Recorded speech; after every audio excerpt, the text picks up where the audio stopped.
Es una auténtica locura, de verdad, pararse a pensar en la velocidad abrumadora con la que China se ha transformado. Imagínate esto por un momento, en lo que es literalmente un parpadeo a escala histórica, una nación inmensa que era casi puramente rural y estaba súper cerrada al exterior, logró levantarse de sus cenizas tras la muerte de Mao Zedong para convertirse en el motor absoluto de la economía mundial. Bienvenidos a este desglose analítico. No venimos a contaros la historia superficial de siempre, vamos a diseccionar pieza por pieza la arquitectura de este despertar sin precedentes. Vamos a entender cómo se montó todo este rompecabezas a nivel político, económico y cultural. Bueno, vamos a meternos de lleno en esto arrancando con una de las frases más míticas y definitorias de todo el siglo XX. No importa si el gato es blanco o negro, lo importante es que cace ratones. Así de simple. Y con estas palabras, que suenan casi a refrán de la abuela, el líder Deng Xiaoping pegó un volantazo histórico en la política china. Durante décadas, la pureza ideológica lo había sido todo, ¿verdad? Pero, de golpe y porrazo, el enfoque cambió hacia un pragmatismo brutal.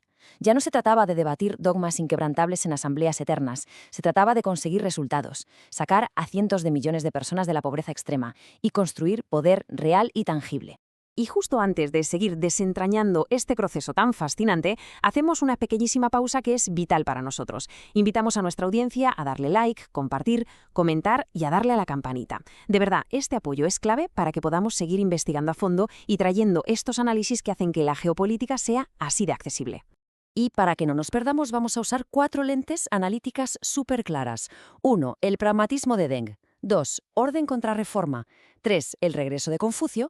4. El espejo de Occidente. Y cerraremos con la nueva potencia global. Empezamos con el punto 1, el pragmatismo de Deng, economía y soberanía. Aquí el analista Marcelo Gullo nos plantea algo que es para quitarse el sombrero. China utilizó las herramientas del mismísimo sistema capitalista global para financiar su propia industrialización. Gullo lo llama la insubordinación fundante. Entonces, el punto clave aquí es que esto no fue ni de lejos una rendición ante el capitalismo occidental. Fue una táctica clínica.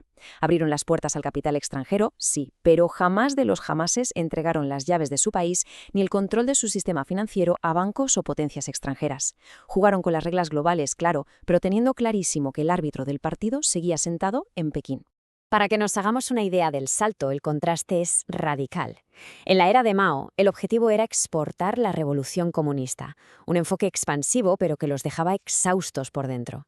La era de Deng cortó por lo sano, dejaron de financiar guerrillas por el mundo y se pusieron a importar tecnología, conocimientos y capital a lo bestia, pero imponiendo sus propias reglas en casa. Puro pragmatismo, absorber todo el conocimiento exterior posible para construir una maquinaria productiva imparable desde dentro. Pasamos al punto 2. Orden frente a reforma, el gran dilema de 1989.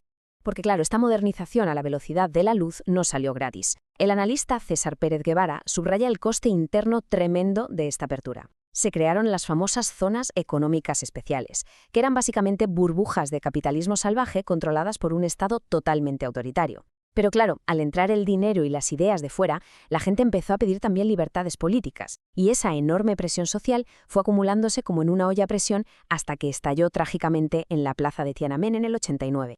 Y ante ese abismo existencial, el liderazgo del partido tomó una decisión implacable: mantener el orden y la estabilidad del Estado por encima de cualquier libertad individual. Hay que analizar esto de la forma más fría y objetiva posible, mirando a sus vecinos. Mientras la Unión Soviética intentaba abrir la economía y la política a la vez, lo que terminó en su colapso y desintegración total, China eligió la reforma económica, pero bloqueó en seco la reforma política. Su prioridad absoluta fue evitar a toda costa el caos que estaba devorando al bloque soviético. Vamos al punto 3, el regreso de Confucio. Esa gran síntesis cultural. ¿Por qué un país tan gigantesco no se mantiene unido solo con dinero y policía, verdad? Según el análisis de Juan Carlos Zunzunegui, necesitaban un relato, una síntesis cultural profunda para poder gobernar a largo plazo. Fijaos, lo verdaderamente interesante de este contraste es cómo pasan de ser un Estado estrictamente marxista, obsesionado con la lucha de clases, a transformarse en un Estado civilización. Se dieron cuenta de que estar todo el día hablando de revolución y conflicto arruinaba el negocio.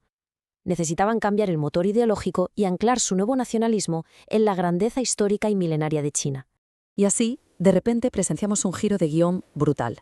Rehabilitan la figura de Confucio.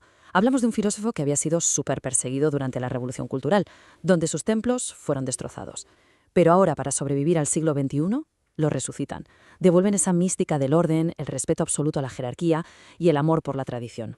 Fue, sencillamente, una jugada maestra. Usaron las raíces más profundas de su cultura como pegamento social para evitar que el país se rompiera durante esta hipermodernización.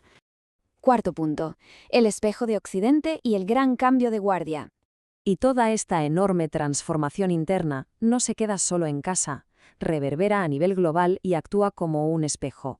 Desde la óptica geopolítica de Patricio Lons, el contraste da hasta vértigo. Por un lado tienes a China ejecutando planes a larguísimo plazo, convirtiéndose en la fábrica del mundo y recuperando todo su orgullo nacional. Y por el otro, en gran parte de Occidente y en las naciones hispanas, vemos exactamente lo contrario. Una desindustrialización rapidísima, deslocalización, sociedades cada vez más fragmentadas y una pérdida de rumbo preocupante. Es la imagen puramente objetiva de una nación que se blinda y asciende, frente a otras que, voluntariamente, van desmantelando todo su tejido productivo. Y para cerrar, la nueva potencia global. Una advertencia geopolítica. Si atamos todos estos cabos, la imagen que nos queda es clarísima. Tienes una búsqueda implacable de la soberanía económica, una mano de hierro para mantener el orden político interno y una magistral resurrección de sus valores milenarios. Así se construye, paso a paso, la superpotencia que vemos hoy. El gigante ya no solo ha despertado, sino que se conoce las reglas del juego mejor que nadie. Y esto nos deja con la gran pregunta, casi una advertencia. ¿Cuáles son las consecuencias reales para Occidente ahora que este nuevo poder está totalmente consolidado? ¿Cómo nos vamos a adaptar a este histórico e irreversible cambio de guardia? Sin duda, esta es la pregunta que va a marcar el compás del resto de nuestro siglo. Yo soy Isupani Aiko, y esto ha sido El despertar del gigante.